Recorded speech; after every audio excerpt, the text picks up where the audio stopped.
Today we're going to be talking about logarithmic form and exponential form. First, we're going to convert between the two, okay?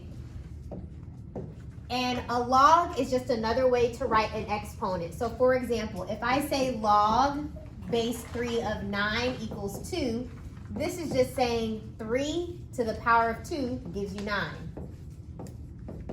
So what a logarithm says is 3 to what power would give you the answer 9? And that's 2, okay? So we're going to be converting between both forms. So that's our first answer. To write this in exponential form, you would write 3 to the power of 2 is 9. 3 squared is 9. What this problem is saying is 6 to the power of 3 is 216. Anything to the power of 0 will be 1. So 7 to the power of 0 is 1. Now, this one is a little tricky. This says 4 to the negative 2. And I'm not even going to look at the answer. We can figure out the answer on our own. When it's a negative fraction, we flip this number so it will become 1/4. And now it's a positive 2. 1 squared is 1. 4 squared is 16. So 4 to the negative 2 will give you that 1/16. Okay? So this is how you write it in exponential form. 4 to the power of negative 2 is 1/16. All right. Now let's go the other way around. Now we're going to go from exponential form to logarithm form. Okay, so log, your base is 14, the exponent is 2, and the answer is 196. 14 to the power of 2 gives you 196. Log, this is your base. Your exponent is always out here. The answer goes right here. 12 to the power of 1 is 12. Now let's write this one. Your base is 36. The exponent goes out here. The answer goes in here. 36 to the power of 1/2 is 6. Now guys, another way to write the exponent of 1/2. Do you guys know another way to write that?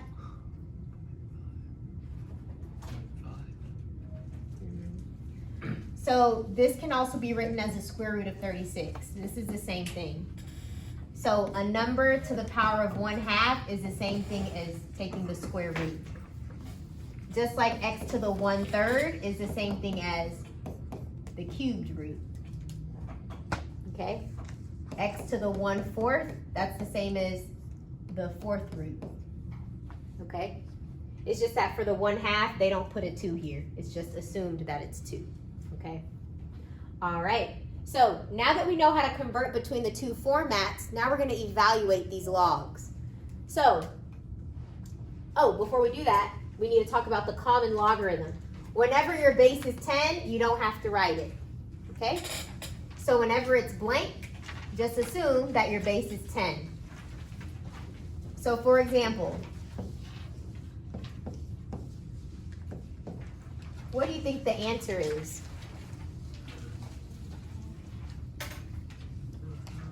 This is called the common logarithm. What do I need to assume is right here? 10. So 10 to what power will give you 100? 2. So the answer is 2. Make sense? Okay. And if I did log of 1,000, what's the answer?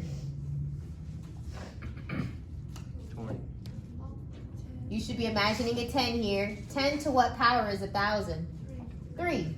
10 times 10 is 100 times another 10 will give you 1,000. Make sense, guys? Okay, this is called the common logarithm.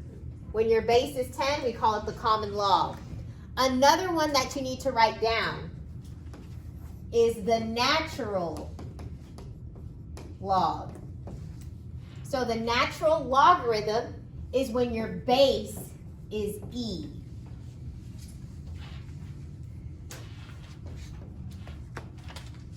I'll put a.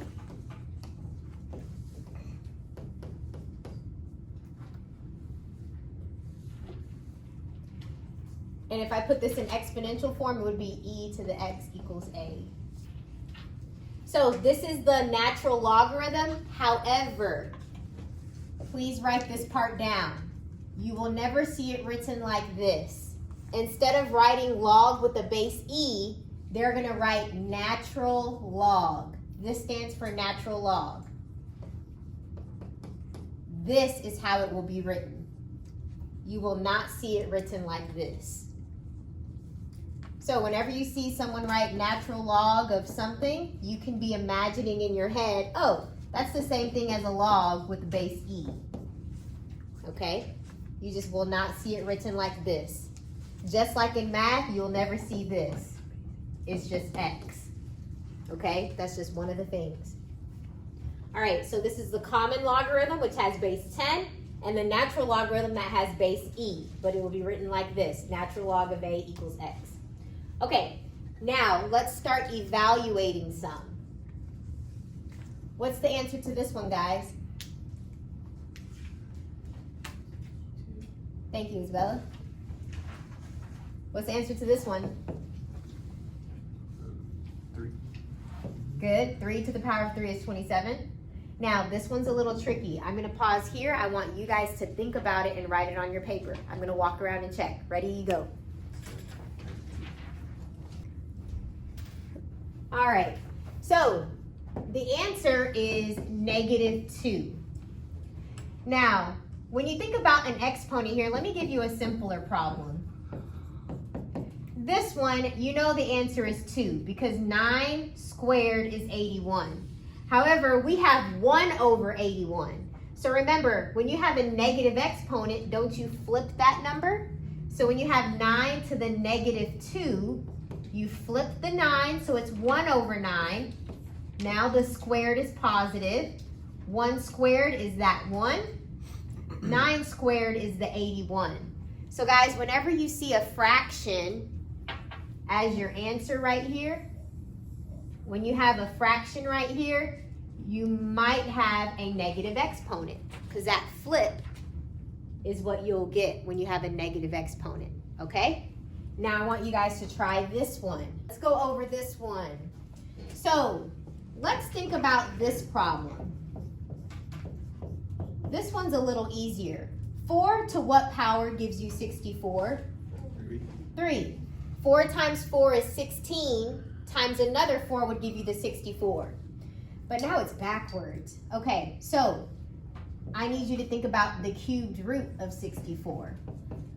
4 times 4 times 4 is what gave you 64. Remember, this can be written as 64 to the 1/3. So you have to go backwards.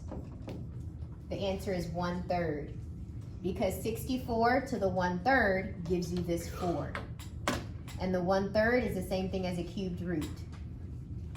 Any questions on that? Let's try another problem. I wrote one right here. I want you guys to try it on your paper.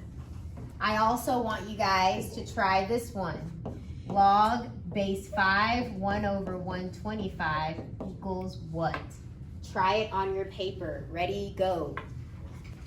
Okay, nice. So y'all got -2 for this one because 6 to the power of -2, you would flip it and make this positive. 1 squared is 1. 6 squared is 36. So that is the correct exponent.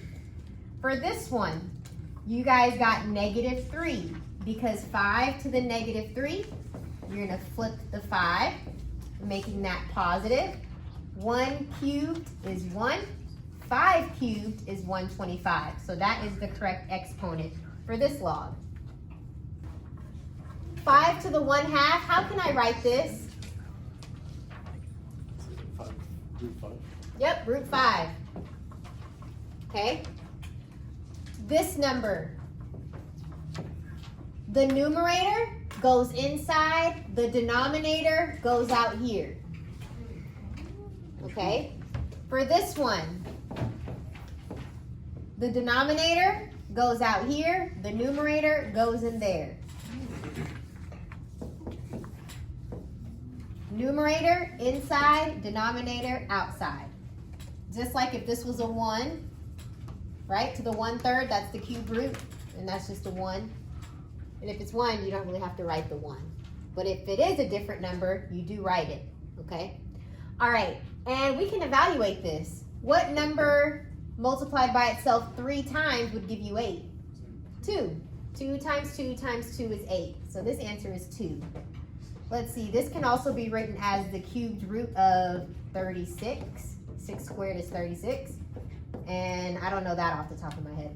Anyway, this is how you can rewrite when you have an exponent, how you can rewrite it as a radical. What's the answer, guys? 2, because 4 squared is 16. Yes? That's an easy one. What if I gave you something like this? A little difficult, yes? Okay, so what we're gonna do first, I'm gonna change this to an exponential problem. 64 to what power gives me 16?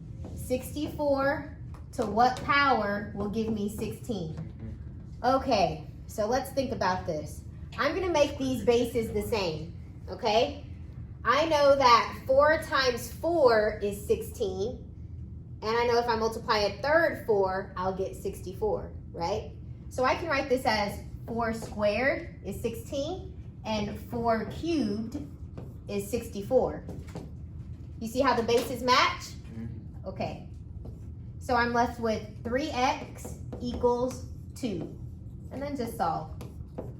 So the answer is 2/3. So 64 to the 2/3 is 16. Okay. Let me give you another one. I want you guys to try this one on your own. This example is on the board for you. Try,